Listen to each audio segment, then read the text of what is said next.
नमस्कार, मैं हूं शिरीष मिश्रा। छत्तीसगढ़ की बात में आप सभी का स्वागत है। छत्तीसगढ़ की जनता को अगस्त से बिजली के लिए ज़्यादा कीमत चुकानी पड़ेगी। राज्य विद्युत नियामक आयोग ने बिजली के दाम में 6% की बढ़ोतरी की है। राज्य में कांग्रेस सरकार बनने के बाद ये पहली बार है जब बिजली की दरों में बढ़ोतरी की गई है। बिजली की कीमतें बढ़ने पर प्रदेश की सियासत भी गर्मा गई है।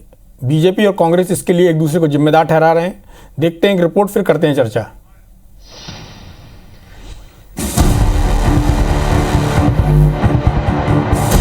विपक्ष में रहती जो कांग्रेस महंगी बिजली पर बीजेपी सरकार को जमकर घेरती थी, अब उसने भी बिजली महंगी कर दी है। प्रदेश की जनता को 1 अगस्त से बिजली के लिए ज्यादा कीमत चुकानी पड़ेगी। दरअसल छत्तीसगढ़ में बिजली वितरण कंपनियों ने खुद को 6000 करोड़ रुपए के घाटे में बताकर इस साल बिजली दर बढ़ाने की मांग की थी। जन सुनवाई के बाद राज्य नियामक आयोग ने नुकसान को लगभग 941 करोड़ रुपए का मानते हुए बिजली की दरों में लगभग 6% वृद्धि दर को मंजूरी दी है। नियामक आयोग के फैसले के बाद अब प्रदेश में अलग अलग वर्ग के उपभोक्ताओं को बिजली की बढ़ी हुई कीमतें चुकानी होगी। आयोग के मुताबिक घरों तक बिजली पहुंचाने का औसत खर्च 5 रुपए 93 पैसे प्रति यूनिट था, जो अब बढ़कर लगभग 6 रुपए 41 पैसे पर आ रहा है। लिहाजा प्रति यूनिट करीब 37 पैसे की बढ़ोतरी का आदेश दिया। घरेलू उपभोक्ताओं के लिए नई स्लैब का निर्धारण किया गया है। अब 0 से 100 यूनिट तक प्रति यूनिट 3 रुपए 60 पैसे देने होंगे। वहीं 101 से 200 यूनिट तक 3 रुपए 80 पैसे प्रति यूनिट चुकाना होंगे। इसी तरह 201 से 400 यूनिट तक 5 रुपए 20 पैसे प्रति यूनिट चार्ज लगेगा, जबकि 401 से 600 यूनिट तक प्रति यूनिट 6 रुपए 20 पैसे चुकाने होंगे और 601 से ज्यादा खपत होने पर 7 रुपए 80 पैसे प्रति यूनिट चार्ज लगेगा। नियामक आयोग के मुताबिक 3 साल से बिजली की दर में बढ़ोतरी नहीं हुई है, इसलिए नुकसान की भरपाई के लिए बिजली की दर बढ़ाया जाना बहुत जरूरी था। पिछले 3 सालों से विद्युत दरों में कोई वृद्धि नहीं हुई थी। 20-21 के आते आते घाटा जो है करीब 304 करोड़ तक का पहुंच गया था। इसलिए हमने परिस्थितियों को देखते हुए मामूली वृद्धि करी है। बिजली दर बढ़ाने के साथ ही नियामक आयोग ने हर वर्ग के उपभोक्ताओं को छूट भी दी है। घरेलू उपभोक्ताओं की अगर बात करें तो उन्हें लगने वाले फिक्स चार्ज की जो खपत है उसके आधार पर था, उसे अब लोड फैक्टर के साथ टेलीस्कोपिक दर पर लिया जाएगा। वहीं कृषि क्षेत्र की बात करें तो गैर सब्सिडी वाले कृषि पंपों पर लगने वाले ऊर्जा प्रभार में दी जाने वाली छूट को 10 से बढ़ाकर 20% किया गया है, जबकि स्टील सेक्टर को भी बड़ी रियायत देते हुए लोड फैक्टर इंसेंटिव को 63 से 70% की सीमा को बदलते हुए 50 से 74% कर दिया गया है। बिजली की बड़ी कीमतों पर अब सियासत भी तेज हो गई है। पूर्व मंत्री बृजमोहन अग्रवाल ने सरकार को घेरते हुए कहा कि प्रदेश की जनता को लूटने का काम बघेल सरकार कर रही है। कोरोना काल में पहले लोगों की आर्थिक स्थिति खराब है, ऐसे में 6% बिजली दर बढ़ाना अन्याय है। वहीं कांग्रेस नेता शैलेश नितिन त्रिवेदी सरकार के बचाव में तर्क दे रहे हैं कि केंद्र सरकार के पेट्रोल डीजल के रेट बढ़ाने से बिजली महंगी हुई है। छत्तीसगढ़ की जनता को लूटने का काम भूपेश बघेल सरकार कर रही है। जब कोविड काल में लोगों की हालत अच्छी नहीं है तो ऐसे समय तो कम करने के बारे में सोचना चाहिए था, और एक बार में 48 पैसे बढ़ाया जाना ये छत्तीसगढ़ की जनता के साथ में अन्याय और अत्याचार है। औसत वृद्धि रमन सिंह सरकार में हर वर्ष 6% होती थी। छत्तीसगढ़ सरकार ने न्यूनतम वृद्धि की है, और ये भी वृद्धि केंद्र सरकार के द्वारा पेट्रोल डीजल की कीमतें महंगी करने और परिवहन लागत बढ़ने के कारण हुई है। सियासी आरोप और प्रत्यारोप के बीच सबसे अहम सवाल यही है कि बिजली कंपनियों को होने वाले नुकसान का खामियाजा हर बार जनता ही क्यों उठाए। सवाल तो कई हैं, लेकिन हकीकत यही है कि अब छत्तीसगढ़ की जनता को पहले से अधिक करंट लगने वाला है। Star Jain, IBC 24, Raipur. तो छत्तीसगढ़ सरकार को हर घर तक बिजली पहुंचाने में 48 पैसे प्रति यूनिट का खर्च आ रहा है या घाटा हो रहा है, जिसकी पूर्ति के लिए उसने 37 पैसे बढ़ाया, यानी 10 पैसे का घाटा अभी भी वो सहन करेगी। बृजमोहन अग्रवाल जी को आपने सुना, उनका कहना है कि ये जो कोरोना काल है उस समय सरकार, जो भूपेश बघेल सरकार ये बिजली की दरें बढ़ा रही, उससे जनता के ऊपर बड़ा बोझ पड़ेगा। क्या पेट्रोल और डीजल के दाम बढ़ाने से बोझ नहीं पड़ेगा? भारतीय जनता पार्टी के नेताओं को ये भी सोचना चाहिए। लगातार बढ़ रहा है जनवरी से। खैर, राजनीति है तो आरोप प्रत्यारोप होंगे, और सरकार के जो नुमाइंदे हैं या जो कांग्रेस पार्टी के लोग हैं वो उसका बचाव भी करेंगे। भारतीय जनता पार्टी के नेताओं का काम है सरकार पर तोहमत लगाना, तो वो लगाएंगे भी। लेकिन हमने एक इंडिपेंडेंट गेस्ट भी हमारे साथ हैं जो नियामक आयोग में 7 साल तक सचिव रहे हैं, विद्युत मंडल में चीफ इंजीनियर रहे हैं, PN सिंह साहब, जिनका पूरा जीवन बिजली विभाग में ही बीता है। वो बेहतर बता पाएंगे नटशेल में कि किस तरह से ये बिजली के जो दाम बढ़े हैं वो जनता के ऊपर कितना बोझ है, किसको कितनी राहत है। इस पूरी चर्चा में हमारे साथ कांग्रेस के नेता संजय श्रीवास्तव रहेंगे और बीजेपी के नेता संजय श्रीवास्तव रहेंगे और कांग्रेस से प्रमोद दुबे रहेंगे जो पहले मेयर थे और लोकसभा के चुनाव भी लड़ेंगे। PN सिंह साहब, जानना चाहूँगा जिस तरह से ये दरें बढ़ी हैं और जैसा कांग्रेस के नेता शैलेश नितिन त्रिवेदी का कहना है कि 6% बढ़ा है वो भी 3 साल में। इसके अलावा उनका ये भी कहना है कि सरकार जो सब्सिडी दे रही है लोगों को जो राहत दे रही है बिजली बिल आधा वाली, वो योजना लागू रहेगी।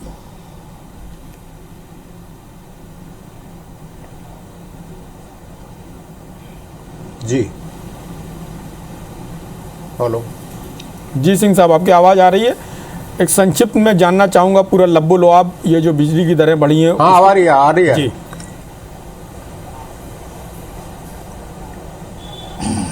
देखिए, बिजली की दरों के बढ़ने के बारे में मेरा ये कहना है कि 2017 में जो आज 6 रुपये 41 पैसे कास्ट टू सर्व बताया गया है, ये 6 रुपये 44 पैसे था। ये ध्यान देना आप, 2017 में 6 रुपये 44 पैसे था और ये 3 सालों में घटते घटते वो 5 रुपये 93 पैसे हो गया था। चूंकि घाटा बढ़ गया इसलिए 6 रुपये 41 पैसे गया।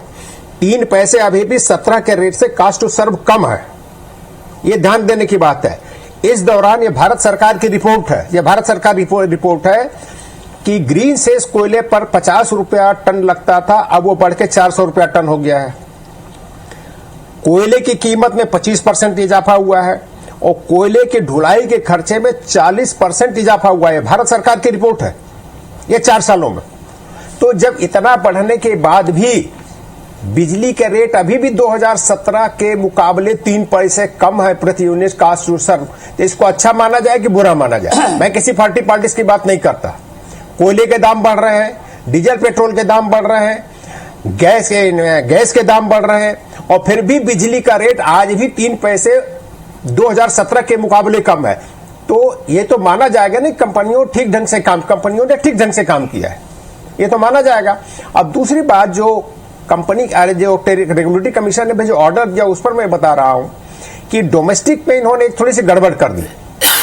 डोमेस्टिक सेक्टर में इन्होंने क्या किया कि पहले क्या करते थे, फिक्स चार्जेज और वेरिएबल चार्जेस अलग अलग करके बिल करते थे। तो वेरिएबल चार्जेस पर ड्यूटी लगती थी, वो ड्यूटी इस बार उन्होंने क्या किया कि उन्होंने दोनों को मिक्स कर दिया।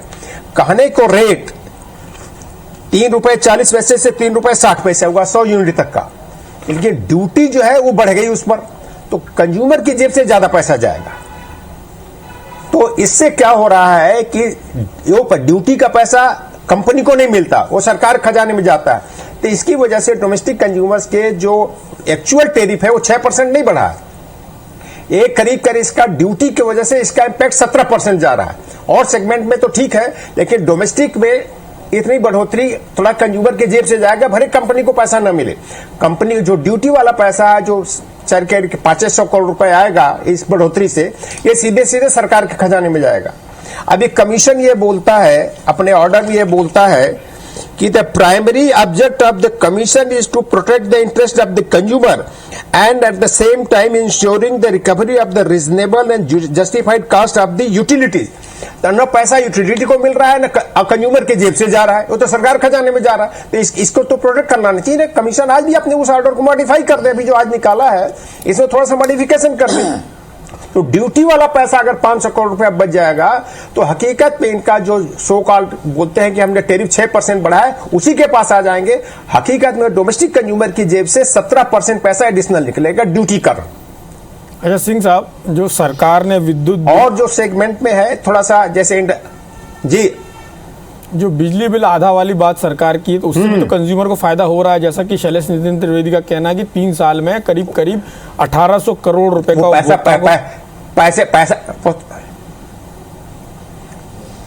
900 करोड़ रुपए करीब हर साल जाता है। वो स्कीम मैंने देखी थी, मैंने बनाई भी थी उस समय।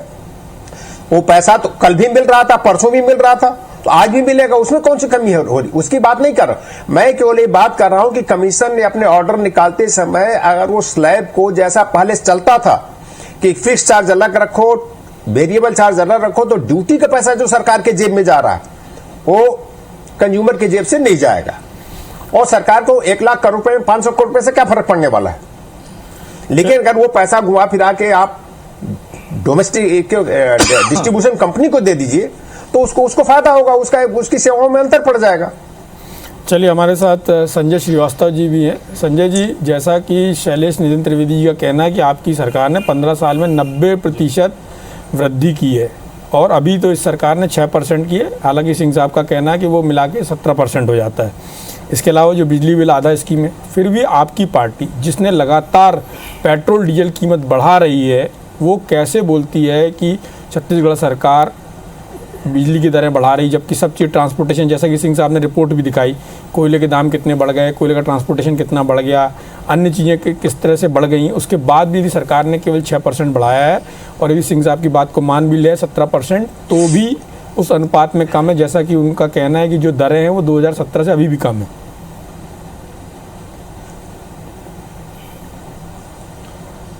देखिए शीरिष जी, सरकार का यही काम तो होता है कि विपरीत परिस्थितियों के अंदर में भी सरकार किस तरीके से प्रबंधन करके आम जनता के ऊपर में उसका भार न पड़े, यही काम तो सरकारों का होता है। विशेषकर राज्य सरकार और केंद्र सरकार, जो भी सरकारें हैं, यही मैनेजमेंट रहता है।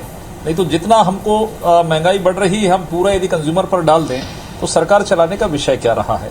देखिए, सबसे पहले तो मैं कांग्रेस के उन तमाम जो सरकारी नुमाइंदे हैं, मंत्री हैं, मुख्यमंत्री जी को बधाई देता हूं कि आप हमेशा महंगाई का रोना रोते हैं, लेकिन इस कोरोना काल में भी आप जिस तरीके से महंगाई की मार और एक महंगाई की बेत आपने आप जनता पर मारा है, मुझे लगता है जनता बहुत सूक्ष्म निगाहों से आपके करतूतों को देख रही है और बहुत स्पष्ट है कि किस तरीके से हेरा फेरी की जाती है। मैं तो उसको हेरा फेरी कहता हूं कि सामान्य आदमी नहीं समझता। सामान्य आदमी तो यही समझता है कि 6% की वृद्धि हुई, लेकिन पीएन सिंह साहब ने इसको बात को कहा कि किस तरीके से चार्जेस, जो फिक्स चार्जेस होते हैं, वेरिएबल चार्जेस होते हैं, उसमें इन्होंने हेर फेर करके 17% का जो भार कंज्यूमर पर, आम उपभोक्ताओं पर पड़ रहा है, और वो राशि ना सीएसपीडीसीएल को जा रही है, न ही कंज्यूमर को जा रही है, ये सरकार की जेब में जा रही है। इससे इस सरकार की नीयत को समझा जा सकता है कि ये आम जनता को, आम लोगों को अंधेरे में रखकर अपने कोष को किस तरीके से भरना चाहती है, ये स्पष्ट रूप से यहां पर दिखाई दे रहा है। पहली चीज।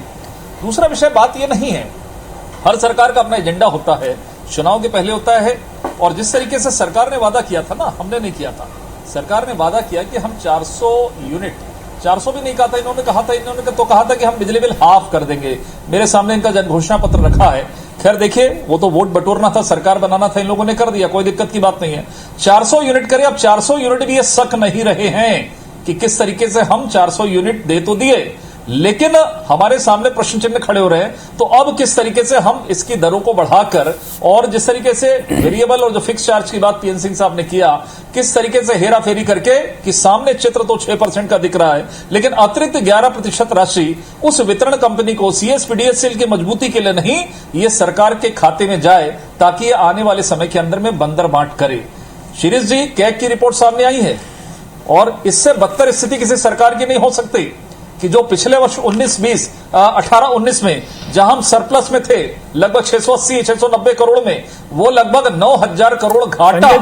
इससे बदतर मैनेजमेंट किसी सरकार का क्या हो सकता है। मैं तो ओवरऑल सरकार के बारे में बात कर रहा हूं संजय जी, लेकिन मुझे ऐसा लगता है कि आज कोरोना काल के समय में जो पूर्व मंत्री जी ने इस बात को उठाया, कल तक ये जी संजय जी, एक बात आपके ध्यान में जरूर लाना चाहूंगा। जब विद्युत मंडल एकीकृत था तो उसके पास करीब 3,000 करोड़ की एफडी थी, और जब वो अलग अलग कंपनियों में बटा तो वो करीब 9,000 करोड़ के घाटे में आ गया। इसका मतलब ये माना जाए, उस 3,000 करोड़ को भी इसमें जोड़ दें तो करीब 12,000 करोड़ के घाटे में आपकी सरकार ने विद्युत कंपनियों को ला दिया था। इस पर भी कुछ बोलिए।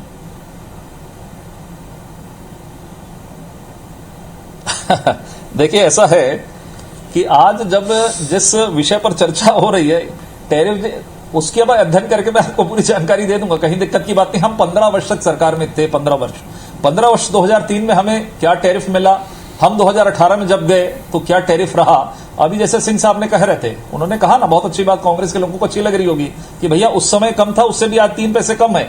लेकिन यह भी ध्यान रखना होगा, पीएन सिंह साहब को शायद जानकारी होगी कि 2017 में 550 करोड़ का जो बोझ उठाकर आखिर डॉक्टर रमन सिंह की सरकार ने ही उन दरों को कम किया था, उतनी राहत सीएसपीडीसीएल को दिया था, इसलिए रेट्स कम हुए थे। मुझे लगता है कि इन 3 वर्षों में चूंकि विपरीत परिस्थितियां रही कोरोना के समय, मैं अभी पिछला रिकॉर्ड देख रहा था, आप अपनी पीठ थपथपा रहे थे कि हमने रेट नहीं बढ़ाया। इस बार आप क्या कहेंगे जब आप 37 पैसे रेट बढ़ा रहे हैं, 6% रेट बढ़ा रहे हैं? चलिए प्रमोद दुबे जी हमारे साथ है। प्रमोद जी, आपका क्या कहना है? आप तो जो विद्युत नियामक आयोग की सुनवाई थी, वहां पर जब भारतीय जनता पार्टी की सरकार हुआ करती थी तो आप बहुत प्रदर्शन करते थे, आपकी बड़ी सक्रिय भूमिका होती थी। अब आपकी सरकार ने रेट बढ़ा दिए हैं, तो आपका क्या कहना है?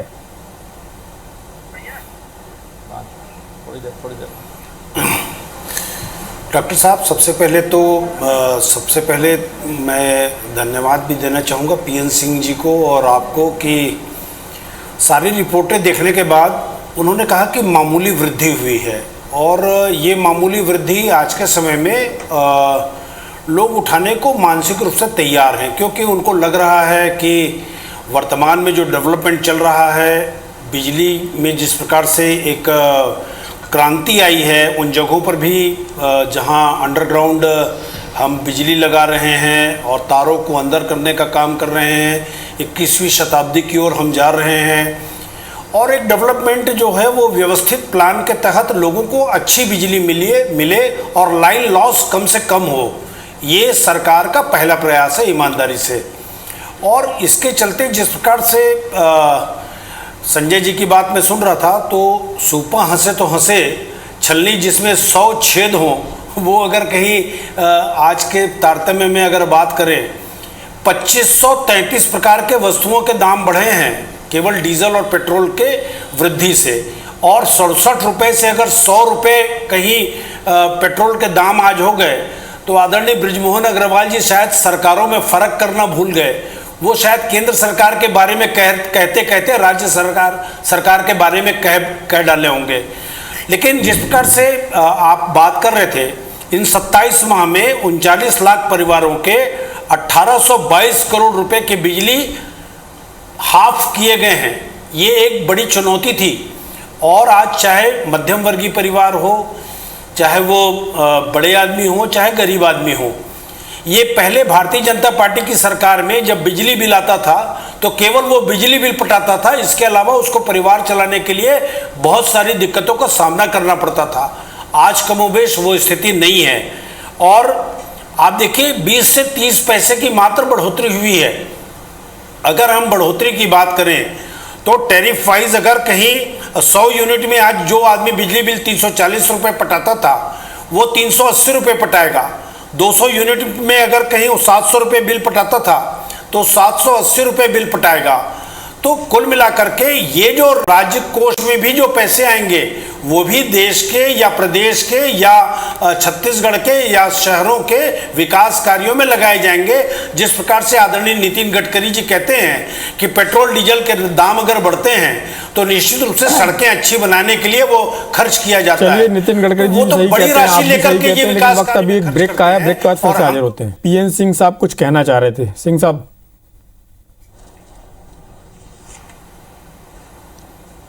मैं ये बोलना चाहता था कि जो अभी माननीय सदस्यों ने कहा कि कंपनी के अलग होने से नुकसान हुआ है, तो हकीकत है, और ये पिछली भाजपा सरकार भी अच्छी तरह से जानती थी कंपनी के अलग अलग करने से नुकसान हुआ है, और कांग्रेस सरकार भी जानती है। और कांग्रेस ने तो ये यहाँ तक बोला कि कंपनी का एकीकरण करेंगे, अपने घोषणा पत्र में कहा। और हम लोग जब भी मुख्यमंत्री जी से बोलते हैं हाँ मेरे को ये करना है, अब 2.5 साल हो गया, आज तक कंपनी का एकीकरण हुआ नहीं। देखिए, जनरेशन कंपनी फायदे में है, उसका बिजनेस ऐसा, एक आदमी को डील करना, सीएसपीडीसीएल से उसको डील करना है। ट्रांसमिशन कंपनी फायदे में है क्योंकि उसको एक कंज्यूमर से डील करना है। डिस्ट्रीब्यूशन कंपनी को 60 लाख कंज्यूमरों से डील करना है। तो ये ऐसा बिजनेस है कि इसमें घाटा होगा ही होगा। हिंदुस्तान में जितनी भी डिस्ट्रीब्यूशन कंपनियां, इनको कुछ ना कुछ घाटा हो ही जाता है बिजनेस में। ये ऐसा बिजनेस है, इसमें बेड डेप्थ डेवलप होंगे ही। तो अगर ट्रांसमिशन और डिस्ट्रीब्यूशन और जनरेशन को मर्ज कर दिया जाए तो एक कंपनी के घाटे से दूसरे कंपनी के फायदे से आपस में मर्ज हो जाएंगे। तो जो दूसरी कंपनियां एक तरफ इनकम टैक्स दे रही हैं और ये कंपनी जो है घाटे में है तो ये पब्लिक से पैसा वसूल कर रही है। अगर कंपनियों को मर्ज कर दिया जाए कम से कम इनकम टैक्स तो बच जाएगा। प्रमोद दुबे जी, कब तक होगा? ये आपके घोषणा पत्र में था, जैसा कि सिंह साहब कह रहे हैं। हाँ, निश्चित रूप से आपको भी मालूम है ये सरकार जो कहती है वो करेगी। उनका कहना है कि 2.5 साल हो गए हैं, कब तक कब होगा? अगर सरकार जिम्मेदार सरकार है, नहीं अब 2.5 साल हो गए तो 2.5 साल तो और बचे हैं। सरकार तो घाटा तो बढ़ता जा रहा है, इनकम टैक्स भी आप देते जा रहे हैं, डबल नुकसान हो रहा है। जो भारतीय जनता पार्टी करके गई, आप उसी को कंटिन्यू कर रहे हैं। नहीं, देखिए कुछ भी चीजें अगर होती हैं तो गुण दोष के आधार पर होती हैं। एकाएक नोटबंदी होने का फायदा जिस प्रकार से गिना रहे थे उस प्रकार से ये सरकार नहीं कर सकती। और जिन लोगों ने 3.5 लाख करोड़ रुपया अभी तक के लूट लिए हैं, एक पूर्व मंत्री जी कह रहे हैं उनको 3.5 लाख करोड़ रुपया केंद्र की सरकार ने अभी तक पेट्रोल डीजल में लूट लिया, उसको वो नहीं दिखाई पड़ रहा है। ये दुख की बात है। उसके अलावा देखिए, आप लाइन का विस्तारीकरण करना है, इसमें विभिन्न प्रकार के अलग अलग ट्रांसफार्मर लगाने से लेकर इसमें खर्च किए जाएंगे। और मुझे केवल 10 सेकंड और दे, मैं आपसे निवेदन कर रहा हूँ। भारतीय जनता पार्टी की सरकार में यदि आपके खाते याद में होगा पैसा नहीं है, कि एक इंडिया बुल्स कंपनी के साथ, उसके बाद आप ये छूट, इंडिया बुल्स कंपनी के साथ में बहुत बड़ी एक रकम सरकार ने, भारतीय जनता पार्टी की सरकार ने लगाई थी। वो प्रोजेक्ट मड़वा प्रोजेक्ट था, उसको बंद कर दिया गया अचानक। ये जो सरकार है भूपेश बघेल की सरकार, ये तो प्रदेश को बेचने में लगी है। मैंने कहा आपको लगभग 76,000 करोड़ रुपए का कर्जा हो चुका है। 9,000 करोड़ का संजय जी आप विद्युत मंडल पे बात कीजिए, विद्युत कंपनियों पे बात कीजिए, और वो साबित हो रहा है कि भारतीय जनता पार्टी के कार्यकाल में जो निर्णय लिए गए वो गलत साबित हुए, जिसका खामियाजा अभी तक भोगना पड़ रहा है। खैर, अब ये जनता के बीच की बात है, जनता समझेगी, क्योंकि वो भोगता है कि किस सरकार ने उसका भला किया और किस सरकार के कार्यकाल में उसका नुकसान हुआ। इस चर्चा में भाग लेने के लिए आप सभी का बहुत बहुत धन्यवाद। नमस्कार।